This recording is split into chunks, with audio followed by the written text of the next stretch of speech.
जय श्री कृष्ण भक्तों। श्रीमद् भागवत महापुराण के भावार्थ के अपलोड के क्रम में आज हमारी यात्रा द्वितीय स्कंद के नवम अध्याय तक आ पहुंची है।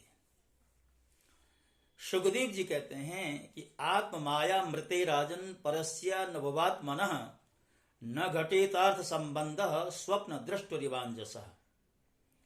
परीक्षित, जैसे स्वप्न में देखे जाने वाले पदार्थों के साथ उसे देखने वाले का कोई संबंध नहीं होता, वैसे ही देहादि से अतीत अनुभव स्वरूप आत्मा का माया के बिना दृश्य पदार्थों के साथ कोई संबंध नहीं हो सकता।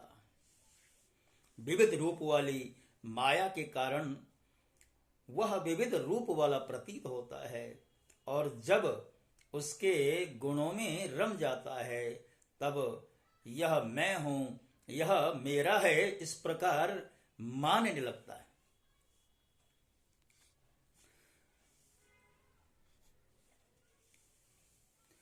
किंतु जब यह गुणों को क्षुब्ध करने वाले काल और मोह उत्पन्न करने वाली माया इन दोनों से परे अपने अनंत स्वरूप में मोह रहित होकर रमण करने लगता है, आत्माराम हो जाता है, तब यह मैं मेरा का भाव छोड़ करके पूर्ण गुणातीत हो जाता है।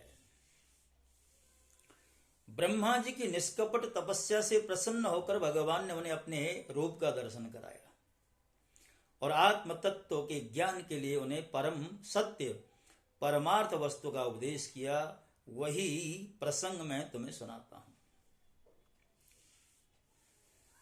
एक दिन सृष्टि के कार्य को लेकर के ब्रह्मा जी मन में चिंतन कर ही रहे थे कि प्रलय के समुद्र में उन्होंने व्यंजनों के 16वें एवं 21वें अक्षर, तो व्यंजन का 16वां अक्षर क्या है? त, और 21वां अक्षर है प, यानी दोनों को मिला करके तप। तो ये शब्द सुनाई पड़ा, तप करो तप करो तप करो, यानी मात्र 2 बार सुनाई पड़ा। यह सुनकर ब्रह्मा जी ने वक्ता को देखने की इच्छा से चारों ओर देखा, परंतु वहां दूसरा कोई दिखाई न पड़ा।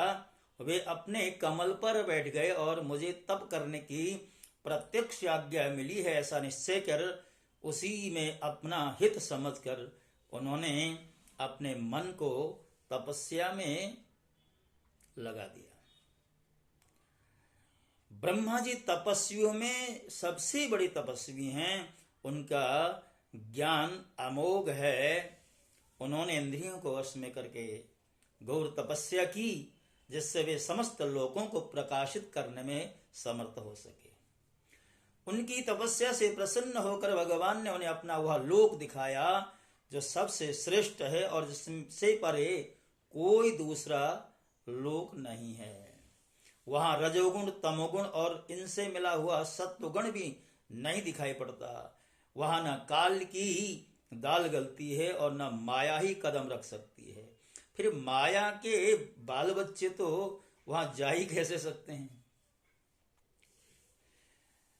उस लोक में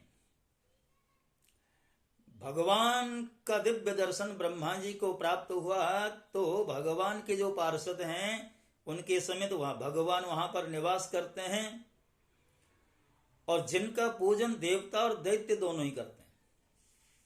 उनका उज्जवल आभा से युक्त श्याम शरीर शतदल कमल के समान कोमल नेत्र और पीले रंग के वस्त्र से शोभायमान है। उनकी छवि बड़ी दिव्य है, वैडूर्य और मणि और कमल के उज्जवल तंतों के समान। मस्तक पर मुकुट और कंठ में भगवान की मालाएं शोभित दिखाई दे रही हैं।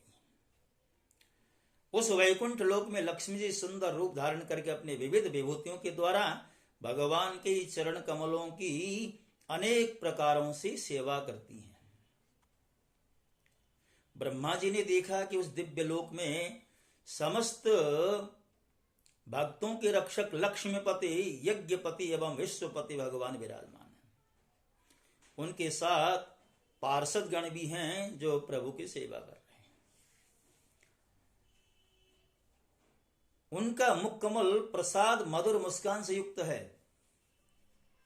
आंखों में लाल लाल डोरियां हैं और उनके उस विग्रह पर पीतांबर शोभायमान हो रहा है। उनके संग लक्ष्मी जी विराजमान हैं और सुंदर 4 भुजाएं जो है भगवान की हैं। उनका दर्शन करते ही ब्रह्मा जी का हृदय आनंद के उद्रेक से लबालब भर गया। शरीर पुलकित हो उठा, नेत्रों से प्रेमाश्रु छलक आए। ब्रह्मा जी ने भगवान के उन चरण कमलों में, जो परमहंसों के निवृत्ति मार्ग से प्राप्त हो सकते हैं, सिर झुकाकर प्रणाम किया। जैसे ही ब्रह्मा जी ने प्रणाम किया, भगवान बोले, तुम्हारा कल्याण हो, तुम्हारी जो अभिलाषा हो वही वर मुझसे मांगो, क्योंकि मैं तुम्हें मोहमागी वस्तु देने में समर्थ हूं। तुमने मुझे देखे बिना ही उस सुने जल में मेरी वाणी सुनकर इतनी घोर तपस्या की है।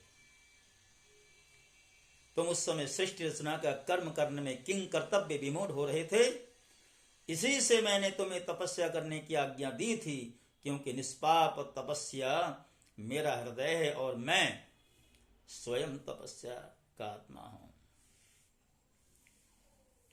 ब्रह्मा जी कहते हैं, भगवान आप समस्त प्राणियों के अंतःकरण में साक्षी रूप से विराजमान रहते हैं। आप अपने अप्रतिहत ज्ञान से यह जानते हैं कि मैं क्या करना चाहता हूं।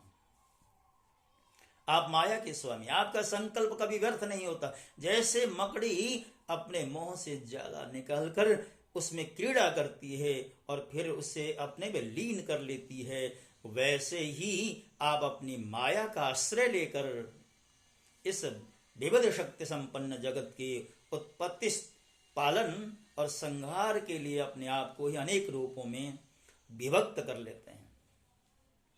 आप मुझ पर ऐसे कृपा कीजिए कि मैं सजग रहकर सावधानी से आपकी आज्ञा का पालन कर सकूं। सृष्टि की रचना करते समय भी कर्तापन आदि के अभिमान से मैं बंध न जाऊं।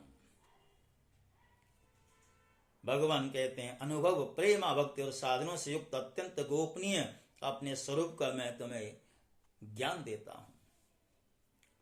भगवान ने ब्रह्मा जी को चतुश्लोकी भागवत का दिव्य ज्ञान प्रदान किया। भगवान कहते हैं कि अहमेवा समेवाग्रे नान्यद यद सत सत परम पश्चादहम यदि तच्च यो वशिष्येत सोस्मे हम रतेर्थम यत् प्रतीयेत न प्रतीयेत चात्मनि तद्विद्यादात्मनो मायाम यथा भासो यथा तमः यथा महान्ति भूतानि भूतेषु चावचेष्वनो प्रविष्टान्य प्रविष्टानि तथा तेषु न तेष्वहम्।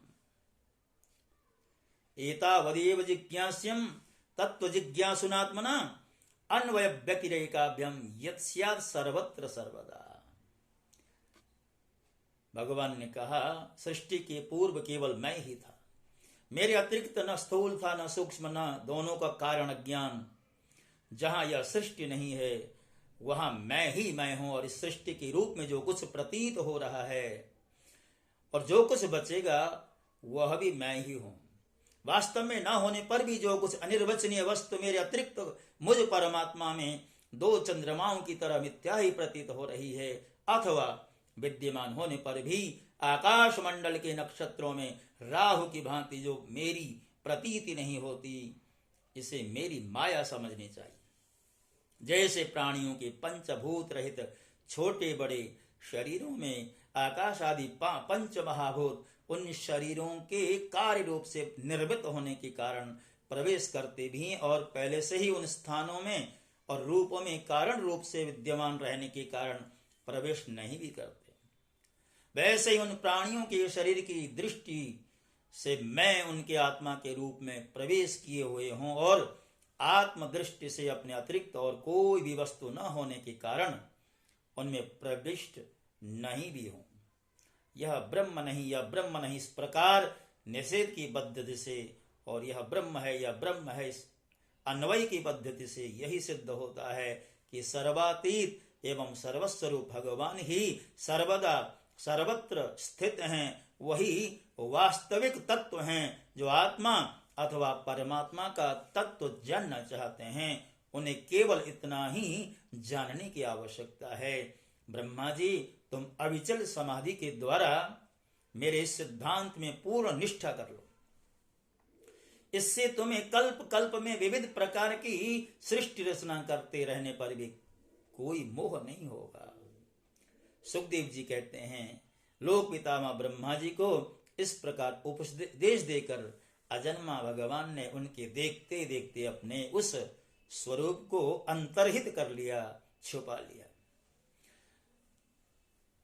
एक बार धर्मपति प्रजापति ब्रह्मा जी ने सारी जनता का कल्याण हो अपने स्वार्थ की पूर्ति के लिए विधि पूर्वक यम नियमों को धारण किया।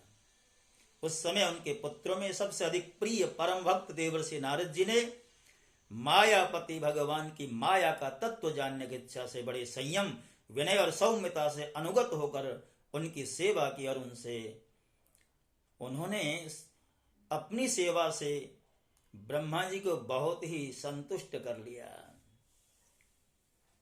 परीक्षित, जब देवर्षि नारद जी ने देखा कि मेरे लोक पितामह पिताजी मुझ पर प्रसन्न हैं, तब उन्होंने उनसे यही प्रश्न किया जो तुम मुझसे कर रहे हो। उनके प्रश्न से ब्रह्मा जी और भी प्रसन्न हुए।